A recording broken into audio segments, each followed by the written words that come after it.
They believe that there were issues with the way that the election was conducted. And what I believe happened is that they saw that if they did change the bylaw, it would require a 2/3 majority in order to remove me, instead of a simple majority that they could do just through simply saying there was an issue with the election and then redoing it.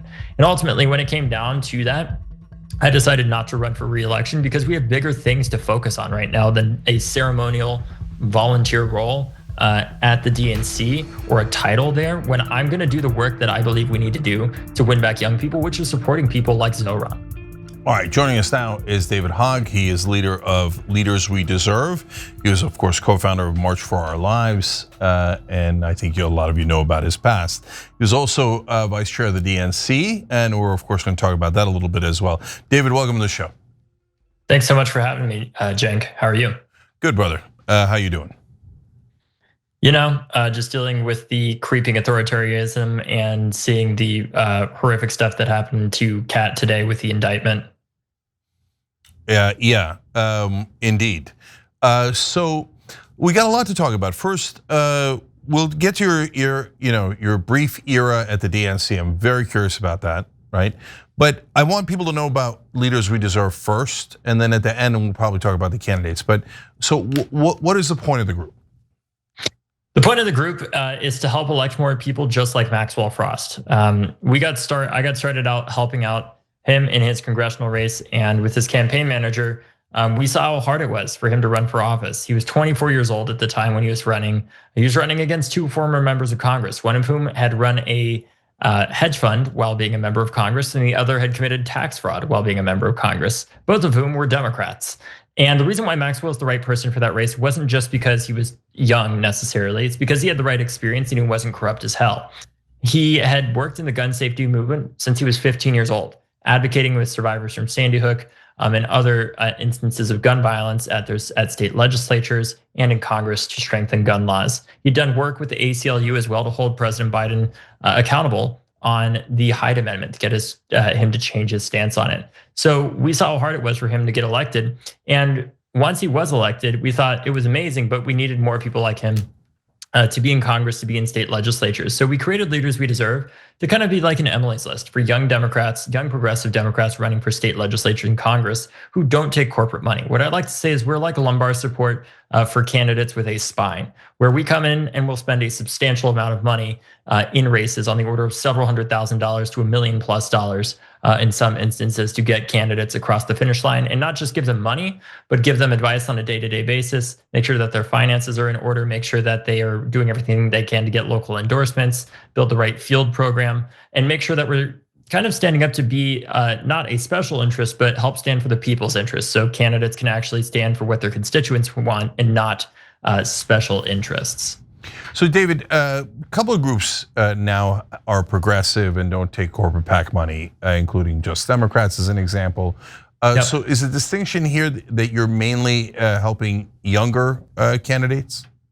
Yeah, so I would say the difference with us and Justice Democrats, although we do collaborate on some races like Justin Pearson or Donovan McKinney, both of whom are challenging incumbent Democrats in safe Democratic seats, is we work a lot at the state legislative level. That's about the cycle where half of our work is going to end up being. And on top of that, we work obviously in red to blue races too, because we want to help win back the House. So there is some overlap with groups like Justice Democrats, but a lot of our work is especially in state legislatures, in states that the party is largely written off because they think that it's not going to flip immediately or is not worth investing in. States like Texas, states like North Carolina, Georgia, Arizona, and others that we know that we're going to need to start really having a bench in, an infrastructure in, to have a pathway to 270 electoral votes after the 2030 redistricting and census reapportionment that happens, where states like California are going to lose several electoral votes and congressional districts.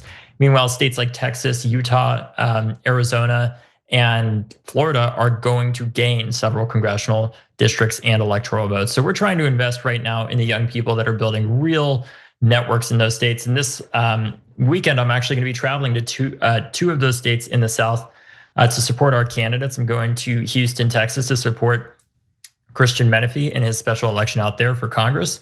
And I'm going to Atlanta, Georgia to support our candidate, Akbar Ali, who will be 21. And then I'm going to New York to support Zoran, who we were the largest financial contributor to in his super PAC, in support of him, giving them $300,000 in the final weeks in the lead up to the campaign. And one thing that I also urge people to understand about us is that our funding model is not like a lot of groups that are out there. We're not funded by just a couple extraordinarily wealthy people. We're funded by 220,000 individual donors around the country that support us. And that enables us to have something that many groups can't, which is independence. After we supported Zoran, Cenk, there were two major donors that called me up that had offered several $100,000 in support, or had given over $100,000 in support before, and said, we're not going to support you anymore because you supported Zoran. But because the vast majority of our support comes from small dollar donors, that means that the organization's work continues, even though those donors don't necessarily agree with a candidate like Zoran, because he wants to, if they don't agree with him on any number of issues, from taxing the wealthy more to Israel or anything like that. Because we're not here to just do the work of what the donor class wants. We're here to be, like I said, the people's interest, there instead of a special interest. Donors on behalf of Israel pulling their funding depending on whether a candidate supports Israel or not. But I'm sure that does not affect Congress at all, or any of our politicians. Okay, anyways, so now let's go to your time at the DNC. Before we get into the kind of controversies, what was What are you talking about? What was the thing that you learned inside the DNC that you were surprised by?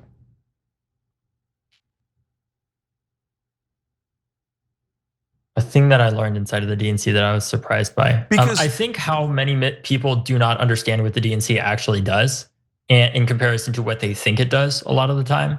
I think there's a lot of people, who think that who mix up the DNC with party committees, for example, like the DS that helps with Senate campaigns and supporting Democrats there, or the DCCC that helps with US House races, or the DLCC that helps with state legislative races. And those things are not the same, right? The Democratic National Committee's job is essentially to be the presidential campaign in waiting. It's to manage the voter file. It's to help raise money for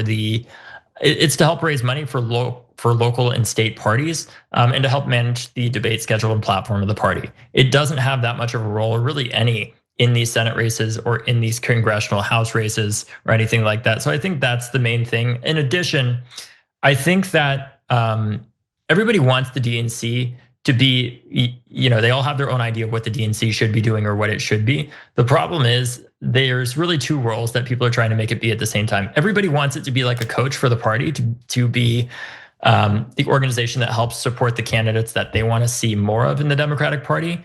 And then there's the other side of that, where some people believe that it should just be like a referee in the party, of managing primaries and supporting just the general infrastructure of the party. The problem is, if everybody wants the DNC to be like a coach for their version of what they believe Democrats can be, that's great, but everybody has a different idea of what that can be, and it's kind of impossible to do that. So you're worried that people want them to be a coach, and it's too hard to do that. That's interesting. Okay, in some sense, it's like it's just that it's not just that though.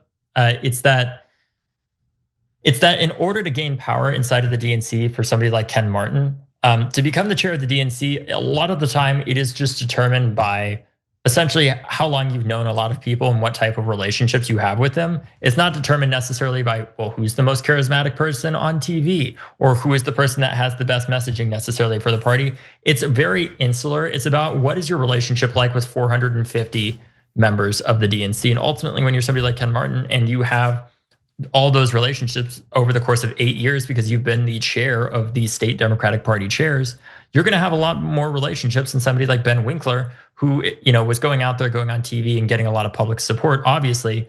But there's a fundamental disconnect between what the individuals inside of the establishment of the party, like the DNC members, want, versus what the general public believes that we should have in a chair of the DNC, for example. Well, so that leads perfectly into the question that I wanted to ask you next, which is, how did you win the vice chair position? Because and were you surprised given the dynamic you just described? I think I won because of ageism. ironically, in some senses. I think that people really assumed that I did not know what I was doing. And it was, I was able to catch them by surprise because what I did is I asked people for their advice. And I asked them, what do I need to do to win this? And they said, just call every single DNC member, because they give you a list of them nonstop, basically, until you get an answer from them, and ask them, what can you do to earn their support? And look, there was actually somebody who, when I ran the first time, the first call that I made when I decided to run, I had never talked to this person before, and they supported, it was actually a younger person who is part of like the youth infrastructure of the Democratic Party, that I called to ask for their support. And what this person said to me was, David, let's be honest here. I know you don't know me, we've never talked before, but this is a bad idea. You cannot win. There's no pathway to victory, and you should not be doing this. And what I learned from that process, what I practiced was some of the tactics that I learned actually talking to people who are often armed and vehemently disagree with me, that are armed counter protesters outside of different public events and things that I did or do. And what I said to them is like, I respect that you don't agree with me, but I still care a lot about obviously supporting younger people in the Democratic Party. So I would love to stay in touch with you and get your advice and get your thoughts, because I genuinely wanted it, even if they weren't supporting me. And as I continued talking to that person, and I racked up more endorsements, Tim Walz ended up endorsing me. And you'll never believe who called me immediately after Tim Walz endorsed me and said, oh my God, this is so great. What can I do to support you? And I think what I did through the process is, even though people at times were rude to me, or wrote me off, or thought that I just never would do it, I just kept my head down and did the work and stayed focused on earning people's support, even if they initially didn't support me, because I didn't take it personally. I knew I had a lot to prove as a young person, as somebody who had never been that super active in a state Democratic Party or anything like that. But what I saw was an opportunity for me to be the change that I wanted to see. At the first meeting of the DNC that I ever went to, or the first executive meeting I ever went to prior to being elected, when I was considering running for the position, it was the first executive committee meeting they had after the presidential election, and they were reviewing why did we lose. The first thing they brought up was our pollster at the DNC brought up was 18 to 29-year-old voters. And I looked at this table of about, I think it was 40 people on this committee, and I didn't see a single one of them that was under the age of 35 on the committee. And I saw an opportunity for me to be the change that I wanted to see. And when I ran, I said, I'm not going to change my values, and I'm going to tell people what they believe they need to hear and not just what they want to hear. And I genuinely thought it was very likely that I would not win, but I was going to give it my best and do everything that I could to get across that finish line. And I think because of the fact that I was 24 years old, many people thought that I just could not do it. But because I put my head down, I did the work, and they underestimated me, I ended up being able to win in that position. And then they decided to redo the election later on, when I said, we need to challenge some older members of Congress and get some fresh blood in the party. But that's a story for your next question, I'm sure. Yeah, almost there. What you're describing sounds like a lot of the voting members of the DNC sound pretty conservative. I don't know if I mean that perfectly politically, certainly by a matter of nature, and maybe even politically. So am I hearing that right? Some of them certainly are more conservative. I had some very interesting conversations at times with more conservative Democrats in our party. But what I will say is, surprisingly, the first Democratic Party, that state party that endorsed me as a whole, was actually North Dakota. There were a lot of red states that supported me early on. Chair Gina Repass in Kansas was incredibly supportive of me through the process and heavily encouraged me to run. This is not to say that certainly all or even most of the DNC members are ageist by any means, and I want to be clear about that. But there were actually a lot of people who were supportive of me, even though I had obviously was a progressive, and there are progressives that are DNC members as well. And God bless them. It is not an easy role to be in, but certainly some of them are more conservative, I will say that much. But I think the bigger thing that I realized while I was running is, I think there's a lot of people in our party who frankly don't even really know what they believe in, other than what they believe will help them get on a better committee or help them get on into some higher position. And I think that's a big mistake that we make as Democrats. I think that people assume that if you kind of just compromise on your values, that you can exchange that for power, when in fact, I think it's the exact opposite. I think that when you compromise on your values, you are actually giving up on your power. Look at somebody like Zoran, right? If he compromised his values when he was polling at 1% in order to start polling better and then get to the position he's in now, sure, he would win. But ultimately, who is really winning if he did compromise his values? It wouldn't be him. It would be the people he was compromising towards. Yeah. So at this late date, though, you're saying there's still there's some, but not a lot of progressives at the DNC. Certainly, and if they speak out, obviously there are time. Every state committee, state parties have different rules in terms of how they get elected and everything, and then get into those positions.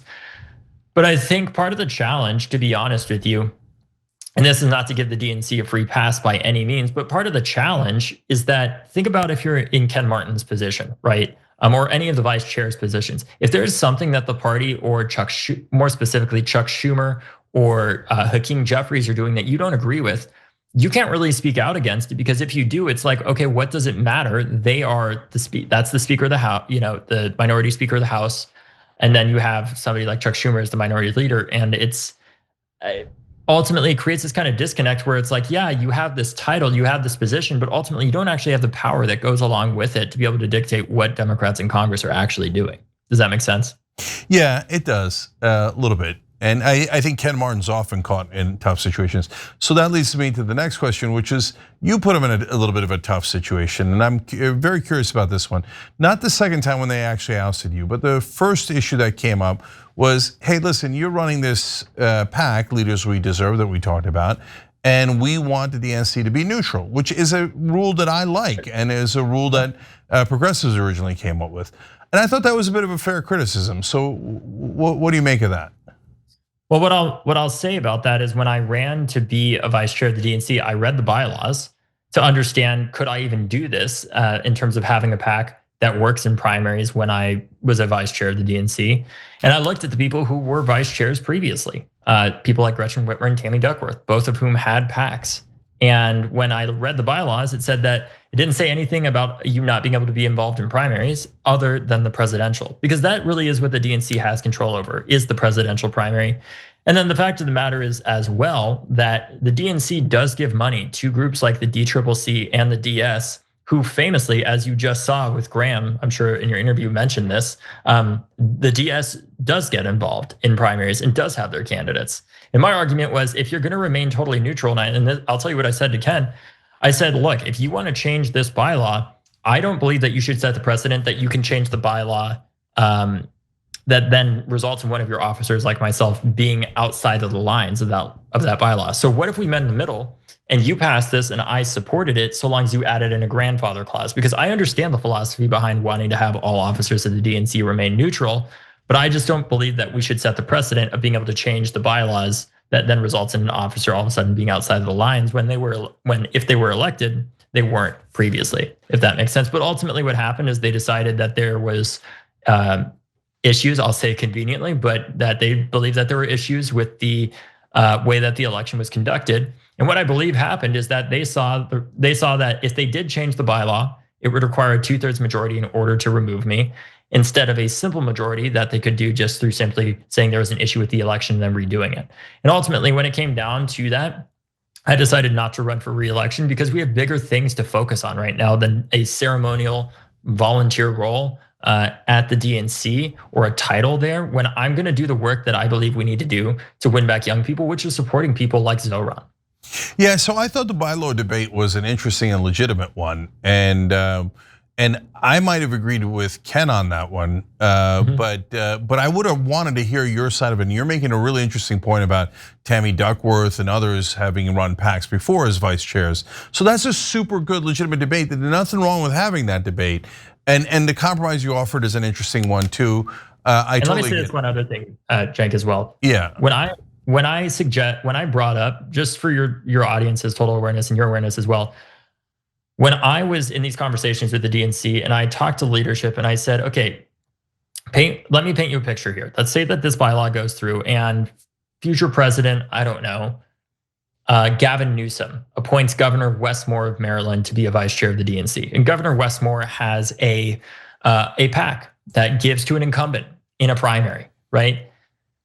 Are you going to say to the president of the United States, I'm sorry, your friend Governor Westmore has just violated the DNC's bylaw, and we are now going to remove him by a 2/3 vote? And you know what the response that I got was I can't speculate on the future.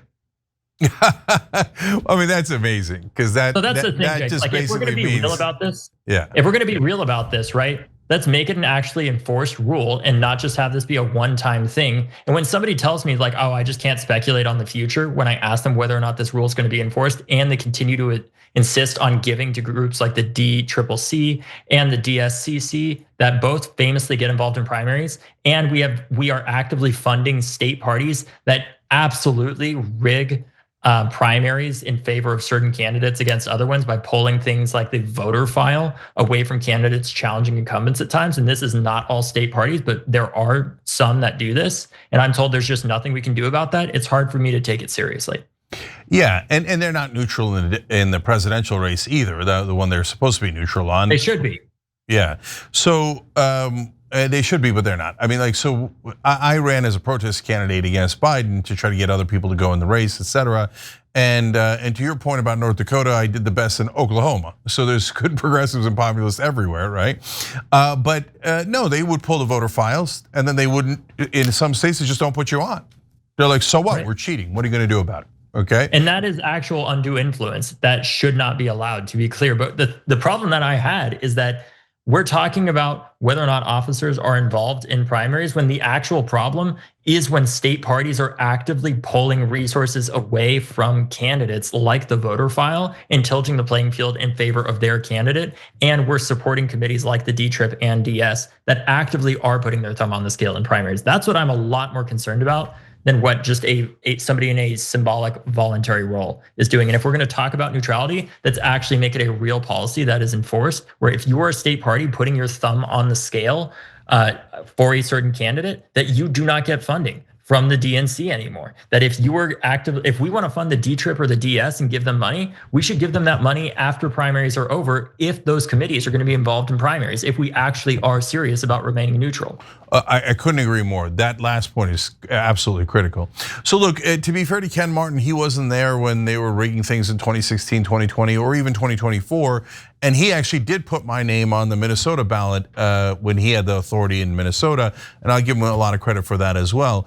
So he was fair when he applied it that way. But what I was leading up to, David, is even if I agree with Ken on the bylaw issue, et cetera, when they then decided to do a second vote on this, like, oh, we have this rule, and oh, we are so concerned about this second rule we found against David Hogg, coincidentally, right?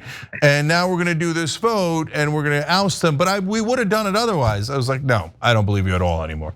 You're like, now they've lost all credibility. And it was obvious that they were targeting you. So why did they target you? Like, what do you think was the apparatus? Who was powerful enough, or maybe it's a collection of people that goes to Ken Martin and goes, no, we're done with this kid, right? And why did they do it? Who are they? And tell us how you think that worked. You know, I think it's probably a combination of people who were, one, I think there were moderates that certainly actively were involved in that, because I've said things about, for example, abolishing ICE when I was 18 years old. That was something that was repeatedly, brought up to me as like, oh, you have to address this as some kind of problem. Granted, we're seeing what's happening with ICE now. And I think more than anything, it's, our party is an incumbent protection racket. Groups like the DTRIP are funded by members of Congress. They are incentivized to keep their members in their positions of power so they can continue raising that same money and protect them. And the problem with our party is that we say that we want to change, at least we claim to want to, but ultimately we don't want to fundamentally change who we are, because a lot of the leaders of our party are incentivized to keep the power structures the same, keep the people in their same positions of power, even if it is collectively detrimental to our party. Because it is a lot easier to just say, oh, we need to focus on our messaging, we got to change our messaging, than it is to say we need to change our messengers in the first place. And I think when I announced that we were going to be doing this work to challenge some Democratic incumbents in safer seats that we felt like were failing to meet the moment, people like Shri Thanadar, who it literally spent just about $1 million in taxpayer dollars on self-promotional ads, or voted for Trump's crypto grift bill, they were inherently threatened by that and conspired to make sure that I was not in that position of power anymore. And also took people with real legitimate arguments that truly, in good faith, like yourself, Cenk, that want the DNC to remain as neutral as possible, and got them on their side to say, look, we just got to get rid of this guy because this is a rule change that has to go through, and it's not going to be possible if he does this work. So I was put in a position where I was told I have to choose between either being essentially in a symbolic role at the DNC, or my values and my literal job, which is running Leaders We Deserve. And every time I'm of course going to have to choose my values and my job than a volunteer symbolic role. Yeah. So last thing then, David, because you and I still have not given up on the Democratic Party, despite all of the faults and attacks against us personally, et cetera, right? But it appears to me, and of course I've thought this for a long time, but especially given what you're saying today, that the incumbents are the entrenched power, right? Mm-hmm. So and unfortunately, we are past the tipping point. The great majority of those incumbents got there through money in politics, right? Through massive PAC donations from corporations, people who support foreign governments, et cetera, right? So those guys are going to control the party. They are the party, right? So change from the inside, I think, is literally impossible because they've entrenched the power around the PAC donations, right? And all the lobbies, et cetera. So it seems to me that it's the only way to change the party is from the outside. That you have to go outside the party, primary incumbents, seize power, seize state parties, et cetera, and that there is no other way to do it other than that kind of rebellion or revolution within the Democratic Party. Pretty much. I mean, look, I believe the reason why I ran to be a vice chair is because I believe in, instead of just saying, oh man, this car sucks, it's not gonna go anywhere, we gotta fix the car so we actually can go somewhere. And it's a lot harder to try to fix the car, to try to take the engine apart, to try to get the wheels spinning, everything like that. I wanted to try, at least, to say, you know what, I gave it a shot to try to fix it on the inside. And we saw what ended up happening, right? And of course, a lot of that is around disagreements around the neutrality in the DNC, which ultimately I think we're on the same side of. It's just a matter of the implementation of that policy and when it started and the precedent that we were setting of changing the bylaws after the election. But I think we have no other choice but to show the institutions and the incumbents that there is either you need to get your act together, or you're going to be defeated. And that's what we're trying to do at Leaders We Deserve with our friends over at Justice Democrats and a lot of our other partners as well, is to ensure that we are building a Democratic Party that is not just defined by telling people how we're just not Republicans and that's why you should vote for us. A party that is defined by the amount of harm that we don't do, but instead a party that is defined by the amount of good that we do, the amount of good governance that we do to make the government actually work and protect everyday Americans from special interests that are actively corrupting our government, taking over groups like the Democratic Party, where we say, in one of the briefings that we had at the DNC, one of the first things they're like, we can't take corporate money because we are a party and we're not allowed to take corporate money. And then you look at the FEC reports and you see the Employee Association for Lockheed Martin gave the DNC $10,000 or whatever it was. That's just right. It's going to have to be people from the outside that are not only better, but are significantly better than the incumbents, and repeatedly show that not only that doing the right thing is politically advantageous, and if you don't, and you're not on the right side of history of standing against these special interests, of standing against the oligarchs, of standing against groups that seek to just empower the people that are already powerful right now, instead of helping everyday people, that you're going to be defeated. Yeah, look, what I would say to the audience as we part here is support Democratic policies, not politicians. So unfortunately, the politicians have lost their way, and they're not fighting for those policies at all, the current incumbents. Now, mind you, the people that David's supporting through Leaders We Deserve, I'm supporting through Rebellion PAC or any other thing that we're doing, or all the other wonderful organizations, progressive, left-wing, populist, whatever it might be, outsiders, change agents, please go support them, because that's still supporting the Democratic. In fact, that's in my opinion, David, it's the best way we can support the Democratic Party, not by blindly supporting their incumbents, whether they do our policies or they don't, but by supporting the policies and the people that are fighting for those policies from the outside. Does that make sense to you? Yeah, absolutely. And I mean, that's what we're trying to do at Leaders We Deserve. I think it's only going to be through ruthless competition in safe Democratic seats in our primaries that we're going to challenge ourselves to actually get better. If there's anything I learned from activism, it's that comfortable politicians don't change. And there are way too many comfortable people in our party right now who repeatedly talk about, oh my God, we're living in a fascist time and there's an authoritarian takeover, but certainly don't sound like it. Don't seem like they're actually fighting. And I think if they don't get their act together, they should be challenged. And we only stand to benefit from that at the end of the day. And if people want to support the work that we're doing, like you mentioned, to ensure that we have that independence to do this work and be driven by our principles and our mission, even when there are people who come to us that say, oh, you supported somebody like Zoran, I'm not going to support you anymore. The best way you can help us continue that work is by donating just like $5 a month, if you can, at leaderswedeserve.com. All right, David Hogg, president of Leaders We Deserve. Thank you for joining us, brother. Appreciate it. Thanks for having me. Yeah, absolutely.